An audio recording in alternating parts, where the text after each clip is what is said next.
বাংলাদেশ আৰু বাংলাদেশৰ পৰিস্থিতি বৰ্তমান কেনেকুৱা সকলোৱে জানে কিন্তু সেই এনেকুৱা পৰিস্থিতিৰ মাজতেই বাংলাদেশত বিজয় দিৱস আৰু বিজয় দিৱসৰ দিনটোত বাংলাদেশৰ ৰাষ্ট্ৰপতিয়ে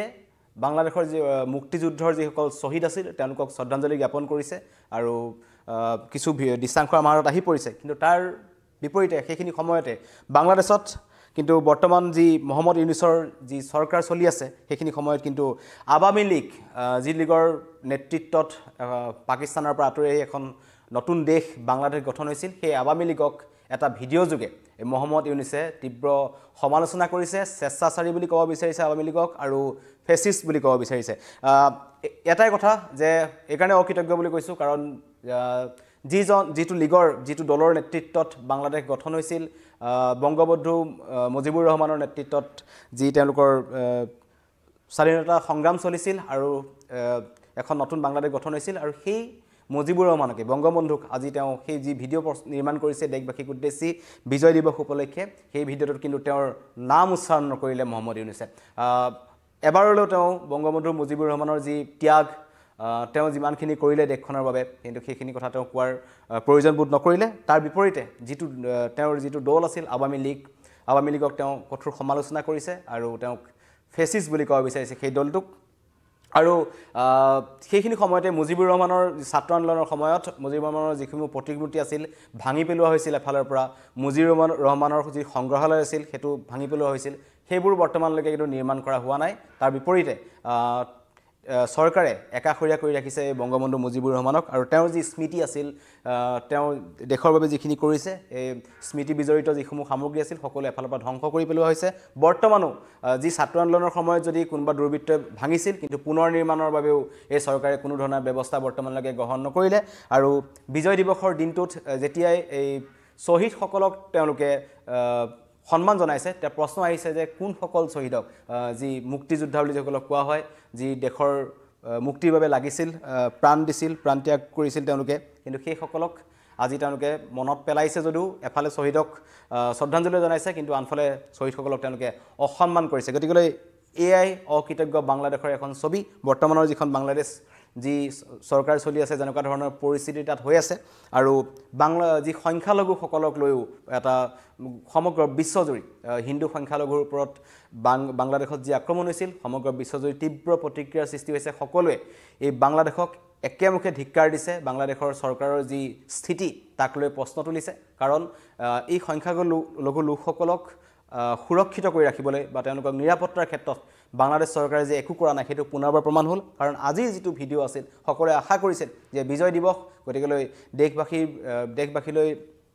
আহ্বান জনাব মহম্মদ ইউনুছে যাতে সংখ্যালঘুৰ ওপৰত আক্ৰমণ বন্ধ কৰিব লাগে বা আক্ৰমণ কৰিব নালাগে মঠ মন্দিৰ ধ্বংস কৰিব নালাগে লুটপাট চলাব নালাগে কিন্তু তাৰ বিপৰীত দেখা গ'ল এবাৰলৈও হিন্দু সংখ্যালঘুৰ ওপৰত আক্ৰমণ নকৰিবলৈ দেশৰ যি মুৰব্বী যি মূল মহম্মদ ইউনুছ বৰ্তমান চৰকাৰখনৰ তেওঁ কিন্তু এই কথাটো নকলে বাংলাদেশৰ এটা শান্তি পৰিস্থিতি ঘূৰি আহক বাংলাদেশত হিন্দুসকলো শান্তিত থাকক এনেকুৱা ধৰণৰ কোনো বাৰ্তা কিন্তু মহম্মদ ইউনুছৰ পৰা দেখা পোৱা নগ'ল আৰু যি উগ্ৰ মৌলবাদী সমৰ্থক বাংলাদেশত দিনক দিনে বৃদ্ধি পাইছে হিন্দুৰ বিপৰীতে হিন্দুসকলক তাত থাকিবলৈ দিয়া হোৱা নাই আক্ৰমণ চলি আছে ঘৰ বাৰী জ্বলাই দিয়া হৈছে ব্যৱসায়িক প্ৰতিষ্ঠানসমূহ লুটপাট চলোৱা হৈছে মঠ মন্দিৰবোৰ এফালৰ পৰা ধ্বংস কৰা হৈছে কিন্তু সেইবোৰ বৰ্তমানো অব্যাহত আছে আৰু সেইবোৰ ৰোধ কৰিবলৈ এইজন মহম্মদ ইউনুছৰ যি চৰকাৰ তেওঁলোকে কিন্তু একো নকৰিলে যাৰ বাবে এতিয়া তীব্ৰ প্ৰতিক্ৰিয়া সৃষ্টি হৈছে এই ভিডিঅ'টো 24 মিনিটৰ এটা ভিডিঅ' তেওঁ নিৰ্মাণ কৰিছিল দেশবাসীক উদ্দেশ্যি সম্বোধন কৰিছে বিজয় দিৱস উপলক্ষে কিন্তু যিজন ব্যক্তিৰ বাবেই বাংলাদেশ স্বাধীনতা লাভ কৰিছিল মুজিবুৰ ৰহমান তেওঁৰ প্ৰসংগ তালৈ নাহিল আৱামী লীগ যি লীগৰ নেতৃত্বত স্বাধীনতা সংগ্ৰাম চলিছিল সেই লীগৰ কথা তেওঁ নকলে আৰু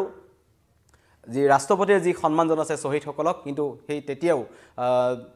বাংলাদেশৰ বিভিন্ন প্ৰান্তত ঢাকা চট্টগ্ৰাম যিবোৰ অঞ্চল আছে ডাঙৰ ডাঙৰ চহৰ আছে সেই চহৰবোৰত বহুকেইটা মুজিবুৰ ৰহমানৰ প্ৰতিমূৰ্তি ভাঙি পেলোৱা হৈছিল আৰু এতিয়ালৈকে সেইবোৰ নিৰ্মাণ নহ'ল বিজয় দিৱসৰ পূৰ্বেও সেইবোৰ নিৰ্মাণ নহ'ল গতিকে প্ৰশ্ন তুলিছে যে কোনসকল শ্বহীদক এই বাংলাদেশ চৰকাৰে সন্মান জনাইছে শ্ৰদ্ধাঞ্জলি জনাইছে বা মনত পেলাইছে সেইটোক লৈ প্ৰশ্ন আৰু তাতোতকৈ ডাঙৰ কথা যিহেতু পাকিস্তানৰ সেনাৰ হাতত বাংলাদেশৰ লোকসকল যিসকল বঙালী লোক আছিল যি নিৰ্মম অত্যাচাৰ চলিছিল মহিলাসকলৰ ওপৰত ধৰ্ষণ কৰিছিল মহিলাসকলক শিশুক বধ কৰিছিল এটা অতি বেয়া পৰিস্থিতিৰ সৃষ্টি হৈছিল কিন্তু 1971 চনত ভাৰতীয় সেনাই বাংলাদেশৰ এই যি মুক্তিযোদ্ধাসকলৰ কাষত থিয় হৈছিল আৰু ভাৰতীয় সেনা থকাৰ বাবেই পাকিস্তানে অস্ত্ৰ এৰি দিবলৈ বাধ্য হৈছিল আৰু তেওঁলোকে তাৰ পৰা আঁতৰি গৈছিল এখন নতুন বাংলাদেশ হৈছিল আজিৰ এই বিজয় দিৱসৰ দিনটোত ভাৰতীয় সেনা তথা ভাৰতৰ বিষয়ে এবাৰ উচ্চাৰণ নকৰিলে এজন মহম্মদ ইউনুছে তেওঁ যি ভিডিঅ' নিৰ্মাণ কৰিছিল 24 মিনিটৰ ইতিমধ্যে কৈছোঁ তাত তেওঁ ভাৰতীয় সেনাৰ ত্যাগৰ কথা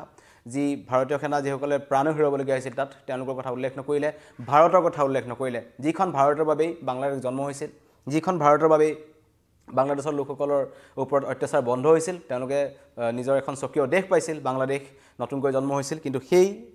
জন্ম দিয়াৰ ক্ষেত্ৰত যিখন দেশে মূল ভূমিকা গ্ৰহণ কৰিলে সেই দেশখনৰ কথাও নকলে গতিকে এই ভিডিঅ'টোৱে এতিয়া তীব্ৰ প্ৰতিক্ৰিয়া সৃষ্টি কৰিছে আৰু বাংলাদেশ যে কিমান অকৃতজ্ঞ বৰ্তমানৰ যি বাংলাদেশৰ চৰকাৰ কেনেকুৱা এখন চৰকাৰ চলি আছে তেওঁলোকে কেনেকুৱা ধৰণৰ চৰকাৰ গঠন কৰিছে বা ভাৰতৰ লগত তেওঁলোকৰ পৰৱৰ্তী সময়ত স্থিতি কেনেকুৱা হ'ব সকলোবোৰ ওলাই পৰিল কাৰণ তেওঁলোকে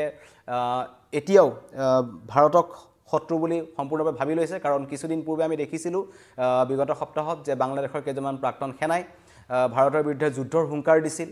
ঢাকাৰ এজন অধ্যাপকে পাকিস্তানৰ পৰা পাৰমাণৱিক অস্ত্ৰ আনি পেলাই ভাৰতৰ পৰা আক্ৰমণৰ ভাবুকি দিছিল তেনেকুৱা ধৃষ্টতা দেখুৱাইছিল আৰু পাকিস্তানৰ সৈতে তেওঁলোকে পাৰমাণৱিক চুক্তি কৰাৰ কথাও কৈছিল গতিকে যিখন দেশৰ পৰা 1971 তেওঁলোকে আঁতৰি আহিছিল অত্যাচাৰ সহ্য কৰিব নোৱাৰিছিল এতিয়া পুনৰ কিন্তু তেওঁলোকৰ ওচৰলৈকে যাব বিচাৰিছে আৰু তেওঁলোকৰ পৰা ধাৰলৈ পাৰমাণৱিক অস্ত্ৰ আনি বা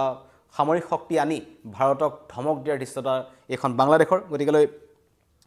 পুনৰবাৰ প্ৰমাণ হৈছে যে বাংলাদেশৰ স্থিতি কেনেকুৱা আৰু বাংলাদেশৰ যিসকল হিন্দু লোক আছে যিসকলৰ ওপৰত অত্যাচাৰ চলি আছে ইজনৰ পিছত সিজন হিন্দু পুৰোহিত বা যি হিন্দু নেতা আছে তেওঁলোকক কিন্তু কাৰাগাৰলৈ ঠেলি দিয়া হৈছে তেওঁলোকৰ ওপৰত দেশদ্ৰোহৰ গোচৰ জাপি দিয়া হৈছে অশান্ত বাংলাদেশ বৰ্তমানো একেই হৈ আছে আৰু বিজয় দিৱসৰ দিনটোত সকলোৱে আশা কৰিছিল যে ছাত্ৰ আন্দোলনৰ পিছত যি পৰিস্থিতি বাংলাদেশৰ কিছু শুধৰণি কৰাৰ চেষ্টা চলাব আৰু দেশখনলৈ এটা শান্তি পৰিস্থিতি ঘূৰাই আনিবলৈ চৰকাৰখনে কিছু ব্যৱস্থা গ্ৰহণ কৰিব কিন্তু এই যি ভিডিঅ' ওলাল ভিডিঅ'টোত কিন্তু দেখা পোৱা গ'ল যে একেবাৰে কোনো ধৰণৰ শুধৰণি নহ'ল বাংলাদেশৰ আৰু তেওঁলোকৰ যিটো চিন্তাধাৰা যিটো মৌলবাদী শক্তিৰে তেওঁলোকে বৰ্তমান আগবাঢ়িছে মৌলবাদী শক্তিৰ উত্থান ঘটিছে বাংলাদেশত গতিকে সেই দিশে তেওঁলোক গৈ আছে আৰু যি দেশৰ যি কথা মূল বৰ্তমান মহম্মদ ইউনুছ তেওঁৰ যি ভিডিঅ' আছিল তেওঁৰ এই ভিডিঅ'টোৰ পৰাই পুনৰবাৰ প্ৰমাণ কৰিলে যে বাংলাদেশত অব্যাহত থাকিব হিন্দুৰ ওপৰত থকা নিগ্ৰহ হিন্দুৰ ওপৰত আক্ৰমণ চলি থাকিব কাৰণ দেশৰ নিৰাপত্তাৰ খাতিৰত নিৰাপত্তাৰক্ষী বা চৰকাৰে এই হিন্দুসকলক সুৰক্ষাৰ ক্ষেত্ৰত বৰ্তমানলৈকে কোনো ধৰণৰ ব্যৱস্থা গ্ৰহণ কৰা নাই আৰু হয়তো নকৰিব তেওঁ এই ভিডিঅ'টোৰ পৰা এইটোৱে প্ৰমাণ হৈছে ধন্যবাদ